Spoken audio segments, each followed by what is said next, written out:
जय श्री कृष्णा। आज हम गीताधाम गुरुकुल ऑनलाइन क्लास में कक्षा 8वीं का सामाजिक विज्ञान का जो पुस्तक है सामाजिक और राजनीतिक जीवन भाग 3 का अध्याय 4 कानूनों की समझ। कल हम पढ़ रहे थे किस तरह से अंग्रेजों ने कानून बनाए। कल हम पढ़ रहे थे किस तरह से हमने भारतीयों ने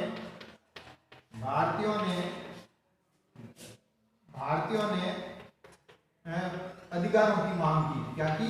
अधिकारों की मांग की।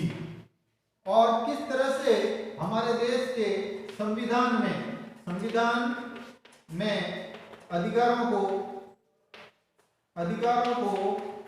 जगह मिली। क्या मिली? जगह मिली। क्या मिली? जगह मिली। किस तरह से अधिकारों को जगह मिली। अब हम पढ़ेंगे किस तरह से नए कानून किस तरह से बनते हैं। क्या है? नए कानून किस तरह से बनते हैं। तो हमें यह तो पता है कि नए कानून संसद बनाती है। कौन बनाती है? संसद बनाती है। संसद में लोकसभा और राज्यसभाएं क्या है? सभा है। ये दो सदन है। क्या है? सदन है संसद के। और यहाँ पर कौन बैठते हैं? जनप्रतिनिधि। कौन? जनप्रतिनिधि, जो जनता की सहमति से, किसकी? जनता की सहमति से कानून बनाते हैं। क्या बनाते हैं? कानून बनाते हैं। कानून बनाने में संसद की महत्वपूर्ण भूमिका होती है। यह प्रक्रिया कई तरह से आगे बढ़ती है। आमतौर पर सबसे पहले समाज के विभिन्न समूह ही किसी खास कानून के लिए आवाज उठाते हैं। तो सबसे पहले कानूनों की मांग कौन करता है? समाज ही करता है। कौन करता है? समाज ही करता है। समाज ही सबसे पहले कानूनों की मांग करती है। और यह संसद की जिम्मेदारी है कि वह लोगों के सामने आ रही समस्याओं के प्रति संवेदनशील हो। हम देखते हैं कि घरेलू हिंसा का सवाल किस तरह संसद के सामने आया और घरेलू हिंसा की रोकथाम पर कानून बनने लगे। अब देखो, पहले हमारे घरेलू हिंसा कानून नहीं था। फिर बाद में जो 2005 में सन 2005 में घरेलू हिंसा रोकथाम कानून आया। क्या आया? रोकथाम कानून आया। घरेलू हिंसा रोकथाम कानून आया। इसमें पहले ये नहीं था। अब घर में भी किसी महिलाओं को प्रताड़ित करना है, उनके रहने खाने की है जो व्यवस्था में कमी करना है, या उनकी उचित मांगों पर है जो व्यवस्था नहीं करना है, तो ये घरेलू कानून रोकथाम में आया हुआ है। तो इसको भी संसद ने है जो बनाया था और संसद ने है जो लागू किया था। इस उदाहरण से साफ होता है कि नागरिकों की भूमिका कानून बनाने में कितनी अहम है। तो सबसे पहले ये मांग किसने की थी? ये सबसे पहले भी ये मांग है जो हमारे समाज ने ही की थी। किसने की थी? घरेलू समाज ने इसकी मांग की थी। महिला समाज ने इसकी मांग की। और नागरिकों की कानून बनाने में अहम भूमिका है नागरिकों की। किसकी? नागरिकों की अहम भूमिका होती है।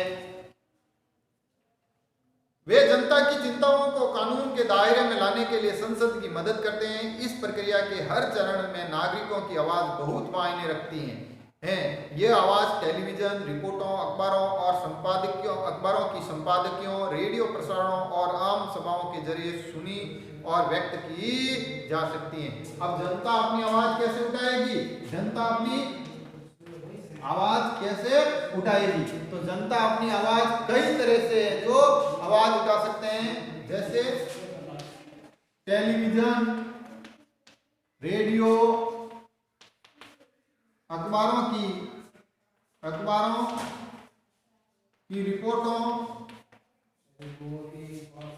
रिपोर्टों और जनसंचार के अन्य माध्यम से है वो ये है जो इनकी मांगे उठती हैं। इन सारे संचार माध्यमों के जरिए संसद का काम ठोस और पारदर्शी तरीके से जनता के सामने कानून बनाना होता है। अब जनता की समस्याओं के बदले में समस्याओं के समाधान के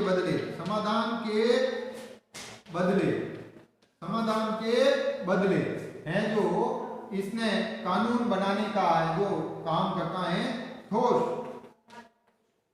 समाधान करना है। क्या समाधान करना पड़ता है संसद को।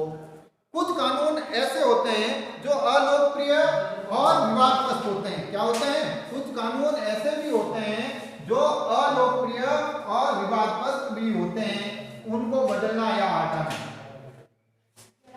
अलोकप्रिय या विवादास्पद क्या है? विवादास्पद कानून भी होते हैं। क्या होते हैं? कानून भी होते हैं।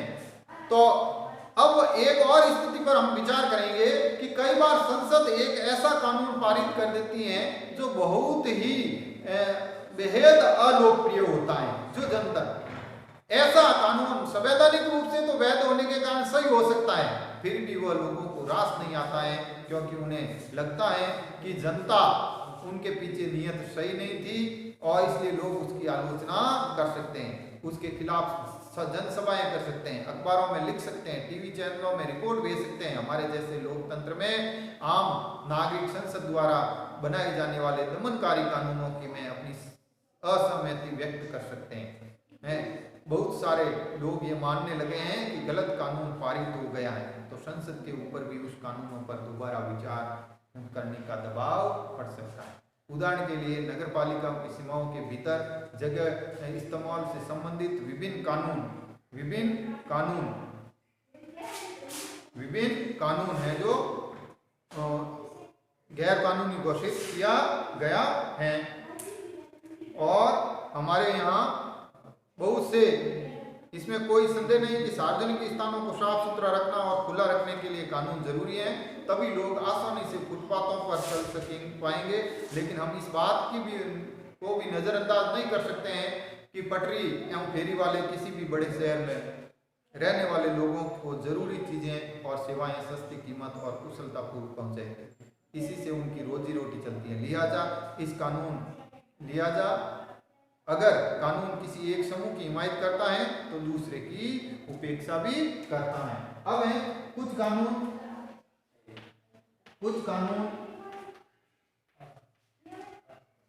किसी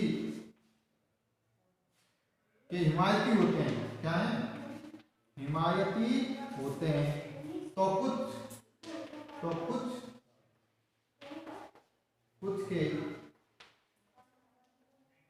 विरोधी भी होते हैं। अर्थात कोई कानून किसी समाज के एक हिस्से के हित में हो सकता है तो दूसरे हिस्से का वो है जो हिमायती या उपेक्षा कर सकता है। ऐसी टकराव की स्थिति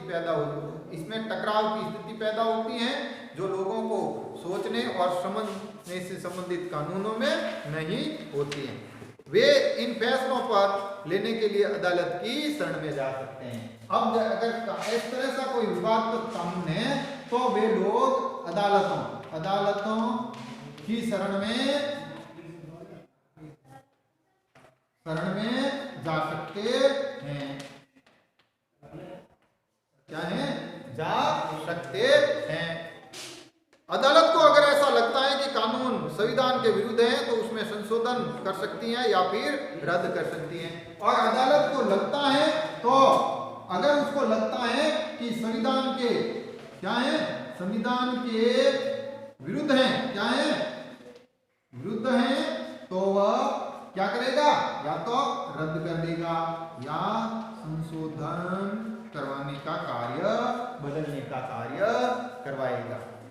हमें इस बात का ध्यान रखना चाहिए कि नागरिक के रूप में हमारी भूमिका प्रतिनिधियों के चुनाव के साथ खत्म नहीं होती है। इसके साथ हम अखबारों और अन्य संचार माध्यमों के जरिए इस बात पर नजर रखते हैं कि हमारे ये सांसद क्या कर रहे हैं। अगर हमें लगता है कि वे सही काम नहीं कर रहे हैं तो हमें उनकी आलोचना करते हैं। और हमें हमारे जनप्रतिनिधि कौन,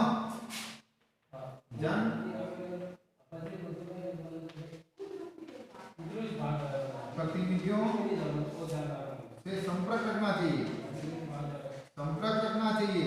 और अगर वो सही नहीं है तो उनकी आलोचना भी करनी चाहिए, इस प्रकार हमें इस बात को सदा ध्यान में रखना है कि लोगों की जितनी हिस्सेदारी होगी, जितने उत्साह से वे जुड़ेंगे, उतना ही संसद को अपना काम सही करने में। अब संसद में जितने लोग जुड़ेंगे, लोग उत्साह से जुड़ेंगे, और सही कार्य है जो हिस्सा लेंगे, इससे जारी रखेंगे, तो ये जो संसद है जो उनके लिए सही कानून बनाएगी। धन्यवाद। कल हम इसका अगला टॉपिक पढ़ेंगे।